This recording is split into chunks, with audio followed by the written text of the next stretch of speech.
एक पेशेंट अगर एक बार अपने हल्का सा छाती में दर्द लेके वो अगर डॉक्टर के पास पहुंच जाता है, दिल के डॉक्टर के पास, तो भले वो दर्द चाहे उसको किसी और कारण से भी हो, तो ये मान लीजिए कि उसको एंजियोग्राफी के लिए जाना ही पड़ेगा। और एंजियोग्राफी के लिए अगर वो एक बार चला गया तो ये निश्चित जान लीजिए कि डॉक्टर ने उसको स्टेंट एंजियोप्लास्टी कर ही देनी है।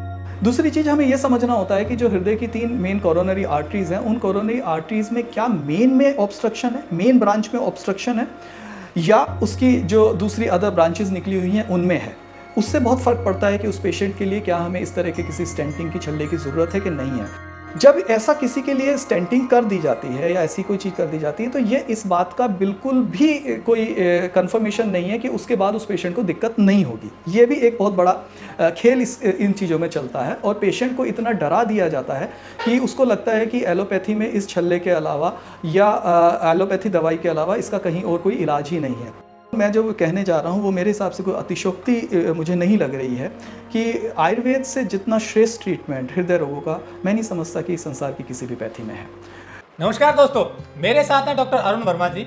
ये आयुर्वेद में प्रैक्टिस करते हैं और क्वालिफाइड डॉक्टर हैं। पूरी डिग्री लेकर प्रॉपर तरीके से, साइंटिफिक तरीके से प्रैक्टिस करते हैं। आज ये हमें कार्डियोवैस्कुलर डिजीज के बारे में बताएंगे कि आयुर्वेद में हृदय संबंधी रोगों का कितना सरल इलाज है।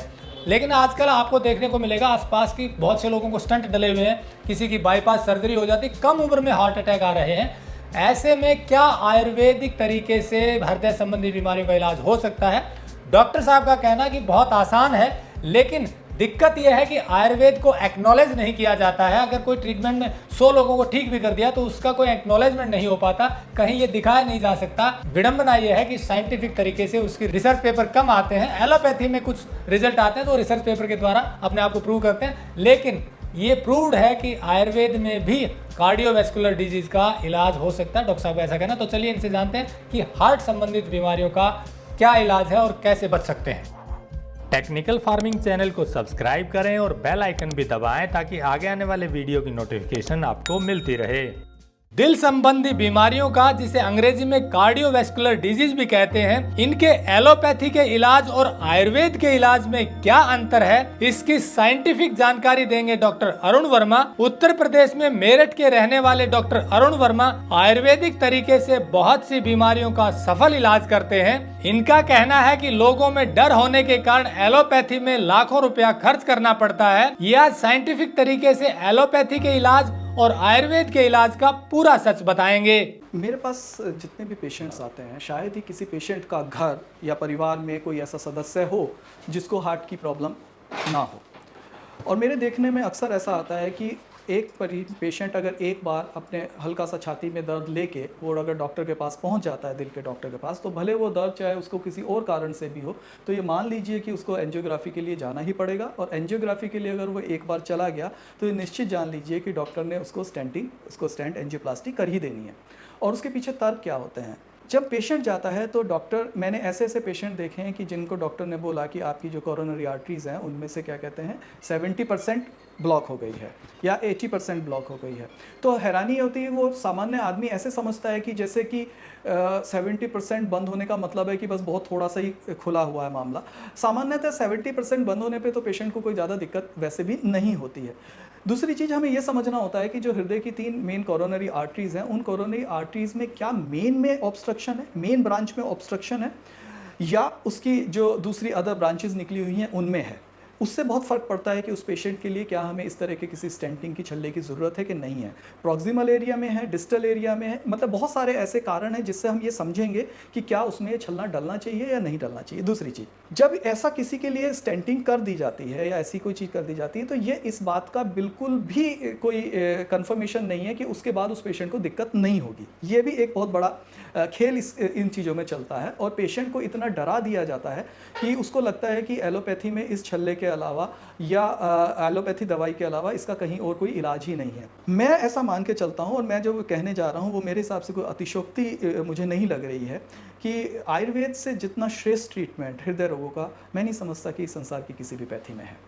बशर्ते पेशेंट उन औषधियों को और उनके साथ जो बताई गई दिनचर्या है उसका अगर वो फॉलो करेगा तो ये बहुत श्रेष्ठ चिकित्सा उपलब्ध कराई जा सकती है। मैं एक चीज़ और कहना चाहता हूँ, अगर आप बहुत ध्यान से देखेंगे कि एक बहुत ज़बरदस्त प्रोपोगंडा फैलाया जाता है एलोपैथी द्वारा कि आपको घी नहीं खाना है या आपको चिकनाई नहीं खानी है। हर मरीज के दिमाग में कोलेस्ट्रॉल है। वो गांव में एक लेडी है, एक बुढ़िया माँ है जिसे कुछ नहीं पता, उसे भी पता है कि मेरा खून गाढ़ा हो गया, डॉक्टर ने बताया है, ठीक है, तो मुझे घी नहीं खाना है। और समाज में इतना ज़्यादा प्रचारित किया जा रहा है कि लोग ने कम भी करना शुरू कर दिया है।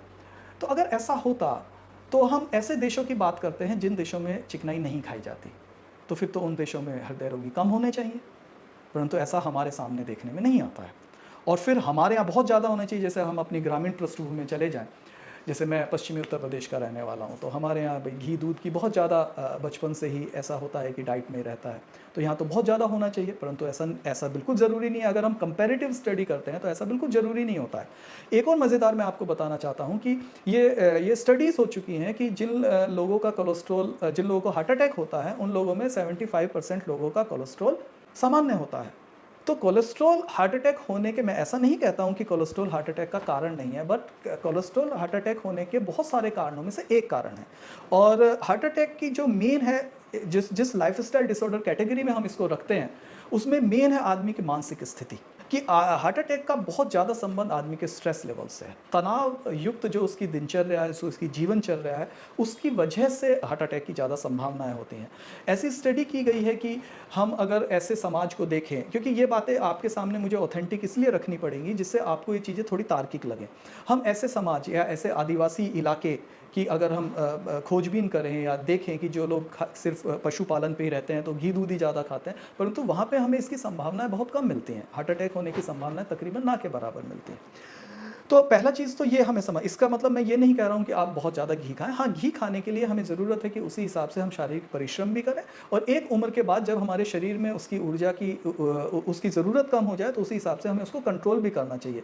हाँ, बिल्कुल ऐसा नहीं है कि अपने खाने में से आप बिल्कुल हटा दीजिए, और अभी तो WHO ने भी कहा है कि आप सर्टेन अमाउंट तक घी खा सकते हैं। ऐसा क्यों ज़रूरी है?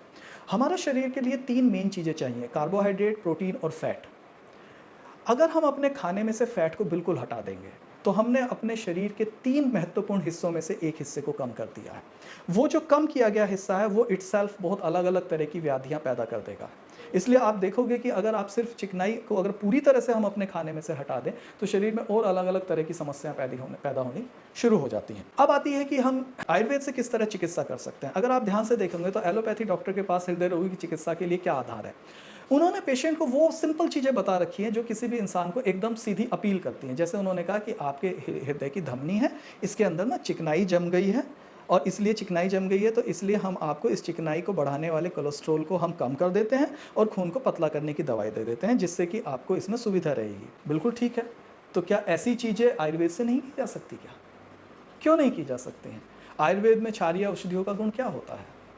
यही तो होता है। आपके पास एक नाली है, एक नाली में चिकनाई होगी। आप छोड़िए एग्जाम्पल, घर में आप एक बर्तन मांजते हैं तो एडवर्टाइजमेंट आता है, ये फलाना साबुन ले, चिकनाई हटाएं। तो पहले मैं आपको ये बात इसलिए समझाना चाह रहा हूँ कि वो जो चिकनाई जम गई है तो वो हट क्यों नहीं सकती? हट सकती है ना। तो उसके लिए आयुर्वेद में ऐसी विशेष औषधियाँ हैं, इतनी प्रभावशाली औषधियाँ हैं कि हमारे पास ऐसे ऐसे पेशेंट्स हैं जिनको ट्रिपल वेसल डिसीज़ बताई गई थी, तीनों में ब्लॉकेज था। तो हमें भी डर लगता है। हमें डर इसलिए लगता है क्योंकि अगर कल को मान लीजिए ये हो जाए तो कोई हमसे कहे कि आपने कैसे ऐसा कर दिया। हमारे पास हमारे लिए प्रामाणिकता दिखाने की बहुत बड़ी मुसीबत हो जाती है। तो हम करते क्या है कि हम पहले पेशेंट से बोलते हैं कि भाई आप बताइए, आपको डॉक्टर ने बाईपास बोली है, अब आप ये डिसाइड करेंगी आपको जाना है या नहीं जाना है। अगर आपको नहीं जाना है और आपने डिसाइड कर लिया है तो आपके कमिटमेंट के साथ आपसे परमिशन लेके फिर हम इसकी चिकित्सा करेंगे, और ऐसा करने के बाद हम उसकी रिपोर्ट निकलवाते हैं। उसके बाद में हम रिपोर्ट निकलवाते हैं और उसके बाद जब हम देखते हैं तो मिराकलस, चमत्कारी प्रभाव हमें देखने को मिलता है। इसका मतलब ये नहीं है कि सभी केसेस में ऐसा होता है। जैसे मैंने आपको कहा कि ये हमें थोड़ा देखना पड़ता है कि जो हमारी कोरोनरी आर्टरी है तो हम एंजियोग्राफी का इस्तेमाल करेंगे। जैसे मैंने कहा कि टेक्नोलॉजी के मैं हमेशा पक्ष में रहा हूँ, उसका हमें हमेशा इस्तेमाल करेंगे और उससे ये अंदाज़ा लगाएंगे कि क्या कहीं मेरे मरीज के जीवन को तो खतरा नहीं है। क्योंकि किसी भी स्थिति में अगर आपातकालीन स्थिति है, अचानक है, इमरजेंसी कंडीशन है और मुझे उस पेशेंट को तुरंत के लिए कि कल को उसकी ज़िंदगी को खतरा हो सकता है, तो मुझे उसकी वो चिकित्सा करानी पड़ेगी। बट ऐसी जिस तरीके से आजकल ऐसी चीज़ें हो रही हैं, जिस तरह से लोगों में स्टेंटिंग की जा रही है, छल्ले डाले जा रहे हैं, ऐसे में मैं समझता हूँ कि मोर देन 50% केसेस को बचाया जा सकता है, या इससे भी ज़्यादा केसेस को बिना इसके ठीक किया जा सकता है। ऐसे ऐसे लोग जिनको सिर्फ एक सिंपल सा छोटी सी प्रॉब्लम है, उनमें भी आप छोटी छोटी उम्र में आप ऐसा कर रहे हैं। तो मैं आप लोगों से मेरा अनुरोध है कि कोई भी जो आपके आसपास कोई भी जेन्युइन आयुर्वेद का प्रैक्टिस कर रहा हो, आप उनसे मिलें और एक बार आयुर्वेद को एक अवसर जरूर दें, क्योंकि अगर आयुर्वेद को मौका ही नहीं मिलेगा अपनी प्रामाणिकता सिद्ध करने का, तो हम लोग कैसे प्रामाणिक हो पाएंगे। तो आपसे बहुत बहुत मेरा ये अनुरोध रहेगा कि किसी भी आप आयुर्वेदिक चिकित्सक के पास जाइए और एक बार हृदय रोग के लिए आयुर्वेदिक ढंग से चिकित्सा जरूर करा के देखिए। आपका ये कहना है कि एक बार अगर सीरियस है तो एंजियोग्राफी करवा के आप लेवल देखते हैं कि बहुत ज्यादा क्रिटिकल नहीं है, तो फिर उसको आयुर्वेदिक दवाई पे लाते हैं और उसमें रिजल्ट आपको बहुत अच्छे मिलते हैं। एक और मैं आपको चीज़ ऐड कर देता हूँ कि एक और लोग अक्सर कोलेस्ट्रॉल की रिपोर्ट मेरे पास लेके आते हैं और उसमें देखते हैं कि जी डॉक्टर साहब इनका टोटल कोलेस्ट्रॉल है कि इसमें रिपोर्ट में तो दिया गया है कि अप टू 200 तक होना चाहिए और ये मेरा 210 आया है, 205 आया है। तो इन सब चीज़ों में आपको कभी बहुत घबराने की ज़रूरत नहीं है। किसी भी रिपोर्ट में कि अगर 200 उसकी नॉर्मल रेंज दी हुई है और वो 210 हो गया, 220 हो गया, 230 हो गया, there is nothing to worry about it. Triglycerides level बिल्कुल अलग चीज़ है, वो बहुत सारे लोगों में जेनेटिकली उसका बहुत असर होता है, बहुत सारे लोगों में वो बहुत ज़्यादा हो भी सकता है। तो आपको ये चीज़ें बहुत ये डॉक्टर्स ऐसी चीज़ें आपके सामने इसका उल्लेख नहीं करेंगे, आपको ये ढंग से बताएंगे नहीं कि ऐसा होने से क्या इसकी प्रामाणिकता होती है। तो हमें ये समझना होगा कि इससे कोई फ़र्क नहीं पड़ता है कि अगर आपका 10-20 पॉइंट कोलेस्ट्रॉल ऊपर हो गया और आप इसी की टेंशन में आधे हुए जा रहे हैं कि कल को आपको इसी से हार्ट अटैक हो जाएगा। तो इसको आपको ध्यान रखना होगा। ट्राइग्लिसराइड का कितना रोल है? एक्चुअली हमें ये समझना होगा कि ऐसे पेशेंट्स में ज़्यादातर हमें टोटल कोलेस्ट्रॉल को फॉलो करना चाहिए। ट्राइग्लिसराइड्स बहुत बार आदमियों के जेनेटिकल लेवल से भी उसका कंट्रोल होता है, उस लेवल से भी बहुत यंग बच्चे आपके पास आ जाएंगे, 20 साल का आ जाएगा जो अपने ट्राइग्लिसराइड लेवल 900, 1000, 1200 तक भी लेके आ सकता है। मैं ये नहीं कह रहा कि उसको कंट्रोल नहीं करना है, उसको कंट्रोल करना है, बट ज़्यादा फोकस हमारा जो रहता है वो टोटल कोलेस्ट्रॉल पर रहता है। इसमें एक और बहुत चीज़ें डॉक्टर्स ने कर रखी हैं कि लोगों के दिमाग से कैसे खेला जाता है। जैसे हर इंसान कि ये अच्छा कोलेस्ट्रॉल है, ये बुरा कोलेस्ट्रॉल है। अब मुझे ये समझाइए कि एक अच्छी चिकनाई है और एक बुरी चिकनाई है, एक अच्छा जहर है और एक बुरा जहर है, मतलब और उसके बाद फिर टोटल कोलेस्ट्रॉल एक तरफ देख रहे हैं, फिर ट्राइग्लिसराइड दूसरी तरफ देख रहे हैं, फिर HLDL अलग देख रहे हैं, VLDL अलग देख रहे हैं। तो आप मतलब आपने कितनी चीज़ें एक सामान्य आदमी के लिए कंफ्यूजिंग कर दी हैं और सामान्य आदमी के दिमाग में आपने पहले से ही ऐसी चीज़ें डाल दी हैं जिसको देख देख के वो घबराता रहेगा। इसीलिए आजकल हर पेशेंट रिपोर्ट्स को खुद ही देख लेता है और उसमें जो चीज़ें थोड़ी रेंज से बाहर होती हैं उसको लेके घबराता रहता है और परेशान होता रहता है और इसी का डॉक्टर्स फ़ायदा उठाते हैं, चिकित्सा नहीं हो पाती। एक और इसमें सवाल है कि लीवर का भी इससे संबंध है कोलेस्ट्रॉल से? ये डेफिनेटली लीवर, क्योंकि पूरे मेटाबॉलिज्म को कंट्रोल करता है और अगर शरीर में आपका लीवर है, आपका डाइजेशन है, ऐसी चीज़ें आपकी अगर व्यवस्थित हैं आपकी ये चीज़ें, तो इसका बहुत बड़ा फर्क पड़ता है आपके पूरे मेटाबॉलिज्म। कुछ जेनेटिकली भी रहता है लीवर का फंक्शनल से कोलेस्ट्रॉल बनने का? ये डेफिनेटली, क्योंकि हर एक इंसान अपने अपने गुणसूत्रों का, एक आदमी है उसकी शक्ल अपने माँ बाप जैसी है, तो ऐसी बहुत सारी चीज़ें वो कैरी करके लाता है जिसमें उनके माँ बाप को अगर है तो उनमें पॉसिबिलिटी ज़्यादा हो जाती है। लेकिन इन दोनों ही कंडीशन में अगर जेनेटिकली भी और लाइफस्टाइल से डिसऑर्डर या टेंशन, आयुर्वेद का जवाब नहीं है, आयुर्वेद में अच्छा इलाज है, बेस्ट। तो दोस्तों जैसे डॉक्टर साहब ने बताया कि हृदय से संबंधित बीमारियों का बहुत अच्छा इलाज आयुर्वेद में हो सकता है, बस शर्त यह है कि आप सही तरीके से पूरा ज्ञान रखते हुए प्रैक्टिस करेंगे तो निस्संदेह इसका रिजल्ट आएगा। हाँ, इन्वेस्टिगेशन जरूर होनी चाहिए कि किस लेवल की बीमारी है, उसके बाद इलाज होता है तो रिजल्ट आता है। आगे भी डॉक्टर साहब के और वीडियो दिखाएंगे। जुड़े रहिए टेक्निकल फार्मिंग से। नमस्कार, जय हिंद। अगर आपको यह वीडियो पसंद आया है तो ज्यादा से ज्यादा लाइक और शेयर जरूर करें, साथ ही चैनल को सब्सक्राइब करना ना भूलें।